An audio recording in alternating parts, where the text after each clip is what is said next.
हाँ जी, welcome back to the Science Corner.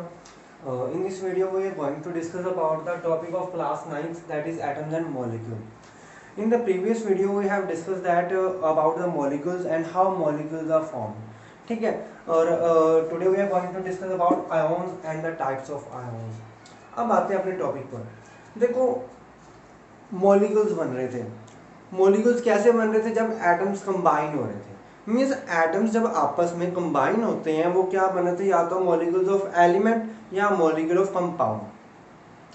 अब जब भी वो कंबाइन हो रहे हैं, ठीक है, उनका एक आपस में, उनके एक बीच में क्या बन जाता है? बॉन्ड बन जाता है. क्या? बॉन्ड. अब वो बॉन्ड, जो मॉलिक्यूल्स, जो एटम्स कंबाइन हो रहे हैं, जो उनके एटम्स के बीच में बॉन्ड बन रहा है, वो ऐसे नहीं बन जाता, अपने आप नहीं बन रहा है.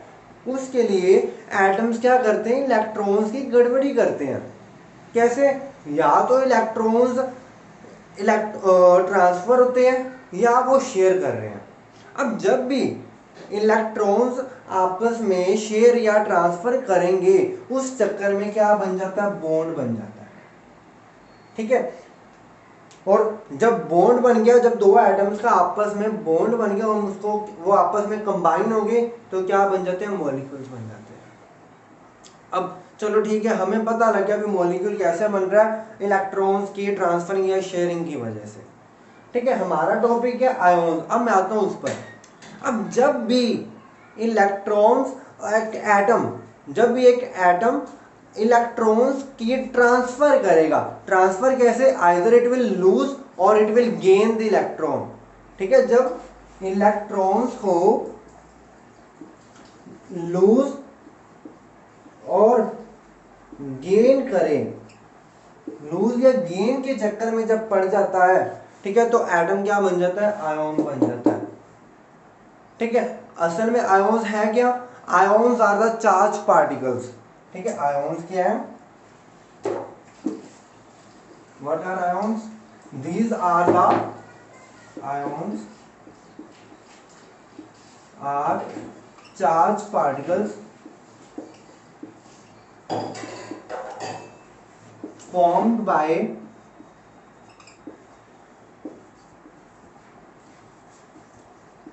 lose or gain of electrons. अब देखो, एटम्स के बीच में इलेक्ट्रॉन्स होते हैं. हमने जब ड्रॉबैक्स कर रहे थे डाल्टन एटॉमिक की, मैंने वहां बताया था एटम्स के अंदर सब एटॉमिक पार्टिकल्स होते हैं, जैसे कि प्रोटॉन्स हैं, इलेक्ट्रॉन्स हैं, न्यूट्रॉन्स हैं. अब ये प्रोटॉन्स और इलेक्ट्रॉन्स क्या थे? Charge particles. अब उन्हीं की वजह से, ठीक है, उन्हीं की वजह से एटम्स के बीच में क्या होते हैं? चार्जेस होते हैं. लेकिन वो शो नहीं करते, वो न्यूट्रल है.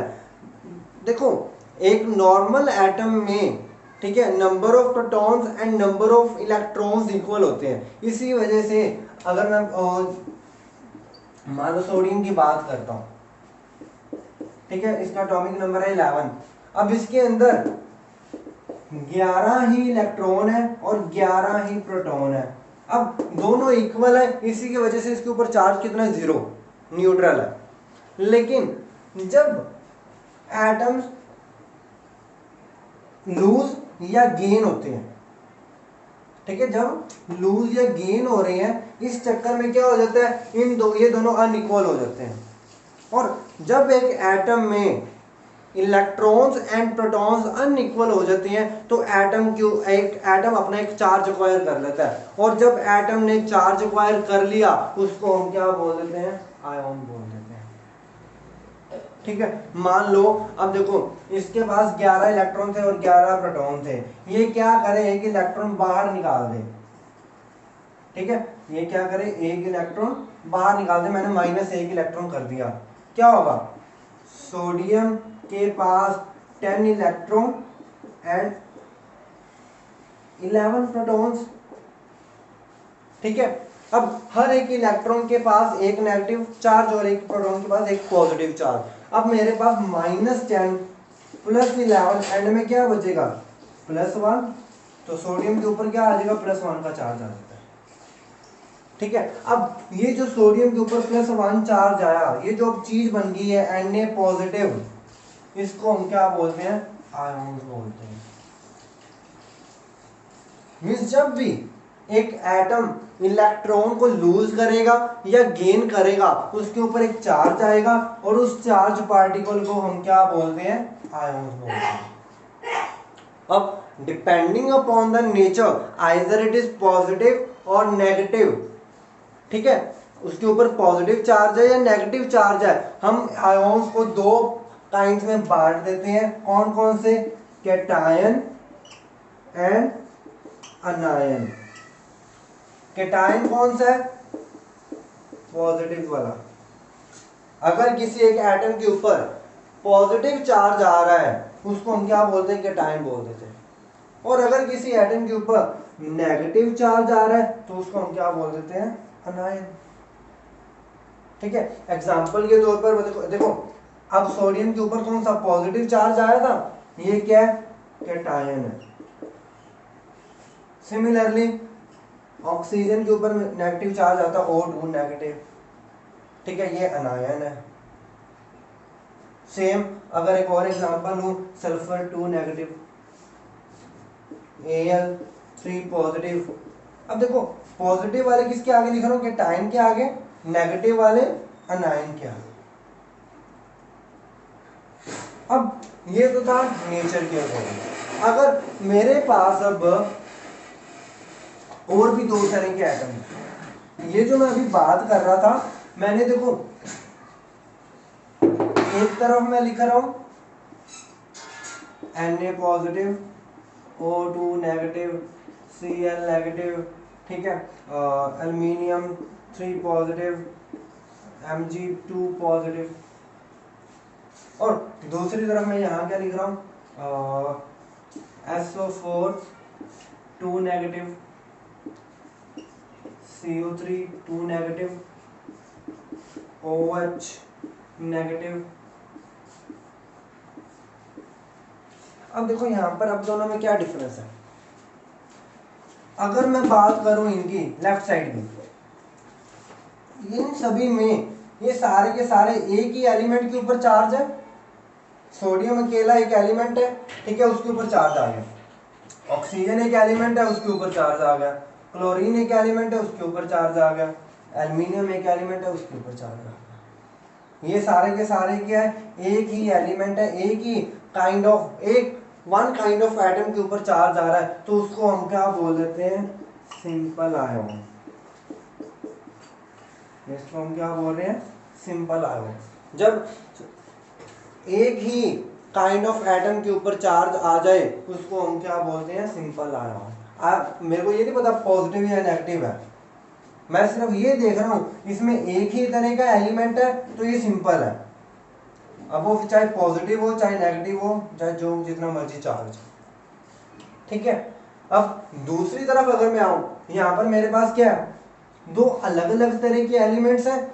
सल्फर एंड ऑक्सीजन के 4 एटम मिलकर इनके ऊपर 2 नेगेटिव चार्ज आ रहे हैं। यहाँ कार्बन और ऑक्सीजन के 3 एटम मिलाकर मेरे ऊपर 2 नेगेटिव चार्ज आ रहा है।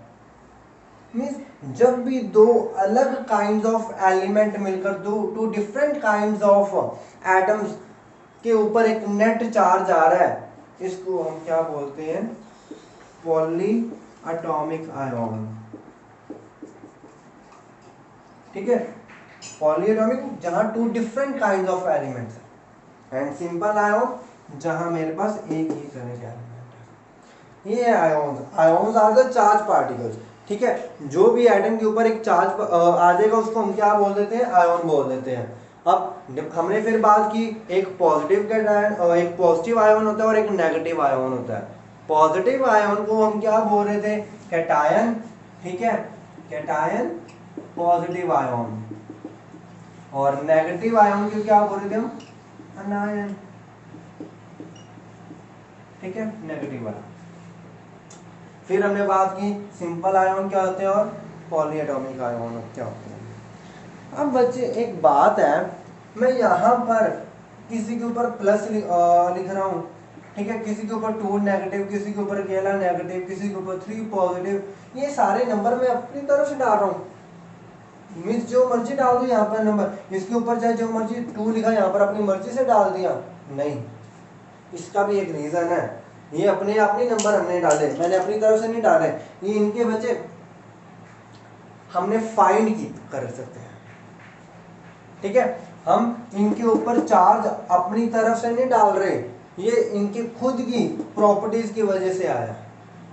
क्यों आया? क्योंकि ये स्टेबल होना चाहते हैं, हर एक एटम में बच्चे स्टेबल होना चाहता है, हर एक एटम। क्या? और वो स्टेबल कैसे होता है अभी हम बात करते हैं। देखो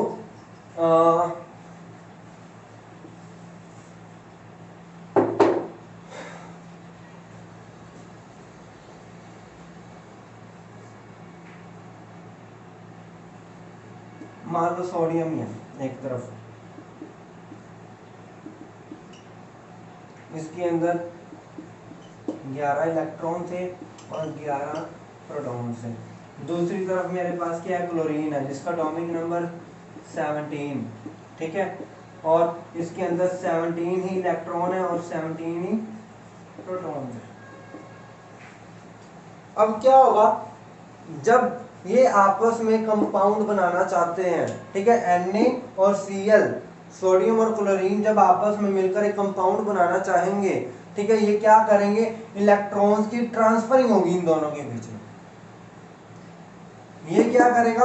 अपना एक इलेक्ट्रॉन उसको दे देगा, ठीक है, एक इलेक्ट्रॉन अपना इसको दे देगा क्लोरीन को, और आपस में एक बॉन्ड बना लेगा। ठीक है, जब ट्रांसफरिंग होगी इनका एक आपस में क्या बन जाएगा? बॉन्ड बन जाएगा, और फिर ये कंपाउंड कौन सा बना देंगे? सोडियम क्लोराइड, या जिसको हम क्या बोल देते हैं? सोल्ट बोल देते हैं। ठीक है, मींस जो भी अब इस ट्रांसफरिंग के चक्कर में जब इसने एक इलेक्ट्रॉन इसको दिया, ठीक है, क्लोरीन को दिया, ये क्या बन जाता है? Na positive. एक इलेक्ट्रॉन इसने लूज किया, ये क्या बन गया? पॉजिटिव। ठीक है, और इसने एक इलेक्ट्रॉन गेन किया, इसके ऊपर आ गया नेगेटिव। अब ये पॉजिटिव और नेगेटिव एक दूसरे एक आपस में मिलकर एक बॉन्ड बना रहे हैं, क्योंकि पॉजिटिव और नेगेटिव में आपस में एक अट्रैक्शन होगी, उस अट्रैक्शन की वजह से बीच में क्या बन जाता है? बॉन्ड बन जाता है। ठीक है, और जब ये आपस में बॉन्ड बना लेते हैं तो एक कंपाउंड बन जाएगा NaCl, और क्या बन जाएगा? सॉल्ट बन जाएगा। अब देखो पॉजिटिव चार्ज कैसे आया या नेगेटिव चार्ज कैसे आया? अगर इलेक्ट्रॉन्स लूज कर रहे हैं हम, अगर कोई भी एक एलिमेंट इलेक्ट्रॉन को लूज करता है तो क्या आता है? Positive charge. और अगर इलेक्ट्रॉन कोई गेन कर रहा है तो क्या आएगा? Negative charge. सिंपल सा फंडा है। अगर इसने अब यहाँ पर सोडियम ने इलेक्ट्रॉन को लूज करा था, क्योंकि इसने क्लोरीन को दिया, मतलब सोडियम ने तो लूज किया। अगर लूज करेगा कौन सा चार्ज? पॉजिटिव, यही तो मैंने लिखा। फिर क्लोरीन, अगर इसने सोडियम ने अपना एक इलेक्ट्रॉन किसको दिया? क्लोरीन को, मतलब क्लोरीन ने एक इलेक्ट्रॉन गेन किया। गेन करने से कौन सा चार्ज आता है? नेगेटिव, मैंने नेगेटिव लिख दिया। ठीक है, इसके ऊपर नेगेटिव चार्ज आ गया। अब इसी गेन और लूज के चक्कर में इन्होंने चार्ज एक्वायर किए, ये क्या बन गए? आयोन्स बन गए। ठीक है, जब ये आयोन्स बनते हैं टू ऑपोजिट, अनलाइक अगर चार्जेस आ जाते हैं पॉजिटिव और नेगेटिव, इनके आपस में अट्रैक्शन होती है, उस अट्रैक्शन की वजह से ये आपस में बॉन्ड बना लेते हैं, और बॉन्ड जब बन जाता है तो क्या बन जाता है? कंपाउंड बन जाता है या एक मॉलिक्यूल बन जाता है। ठीक है, ये था बच्चे आज का हमारा टॉपिक। अब आगे थोड़ा सा और डिस्कस करते हैं। अब देखो यहां पर मैंने सिर्फ प्लस लिखा, लेकिन कुछ पीछे मैंने जब एग्जांपल्स दे रहा था कहीं पर मैं नंबर भी डाल रहा था। एल्यूमिनियम 3 पॉजिटिव, ठीक है, या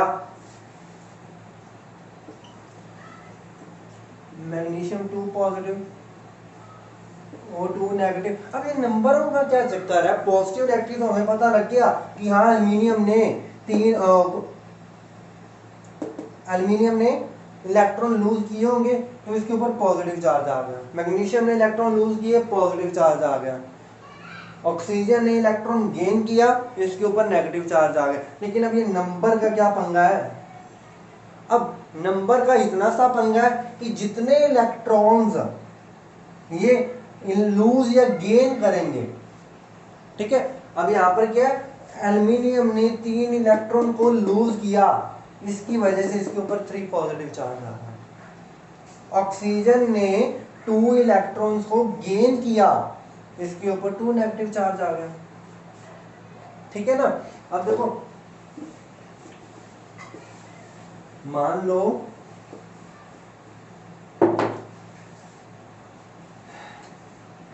सल्फर प्लस, ये इसने 2 इलेक्ट्रॉन्स को गेन किया, ये क्या बन जाएगा, सल्फर 2 नेगेटिव। एल्यूमिनियम पूरा था, कंप्लीट था, इसने क्या किया, 3 इलेक्ट्रॉन को लूज कर दिया, 3 इलेक्ट्रॉन अपने में से बाहर निकाल दिए, तो इसके ऊपर 3 पॉजिटिव चार्ज आ जाएगा। ये सीधा साधा, जितने इलेक्ट्रॉन लूज करेंगे या गेन करेंगे उतना नंबर आता जाएगा। और अगर लूज कर रहे हैं तो पॉजिटिव चार्ज, गेन कर रहे हैं तो नेगेटिव चार्ज। यहाँ पर गेन किया, यहाँ इसने लूज किया। अब देखो, अगर और बात करूं,